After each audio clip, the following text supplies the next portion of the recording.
Assalamualaikum. Terkejut saya melihat keputusan Perak MD Sabah yang mana Parti Barisan Nasional yang baru-baru ini kita lihat berpuluh-puluh kursi yang ada, akhirnya tinggal beberapa kursi saja. Begitu juga dengan Pakatan Harapan di bawah PMX. Apa dah berlaku? Tinggal satu ataupun dua kursi saja. Yang saya terkejut pula, PAS boleh mendapat satu kursi walaupun selama ni tidak pernah pun ada kursi di Sabah.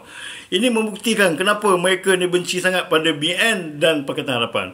Yang pertama, kerana BN dan Pakatan Harapan telah begitu taksub dan menjadi baruah pada DAP. Apatah lagi UMNO telah bertukar menjadi AMDAP. Dan begitu juga dengan Anwar Ibrahim yang menjadi taksub kepada DAP. Akhirnya, rakyat Sabah menunjukkan betapa mereka tak sukanya prinsip yang berlaku dalam kerajaan Madani sekarang ni. Dan yang kedua, Barisan Nasional menggunakan isu ataupun nama Bosku untuk mendapat sokongan di Sabah. Sedangkan rakyat Sabah tahu Bosku tak anaya dan titah denda Bosku masih diabaikan. Tapi demi mendapat sokongan di Sabah, menggunakan wajah Bosku yang saya lihat sebelum ini.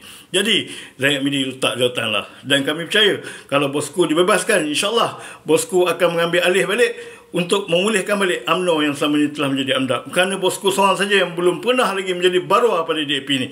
Yang lain semua sudah jadi mangsa pada DAP. Kalau tak percaya, tak tahulah. Lingkup kerajaan Malaysia ni sesuatu hari esok.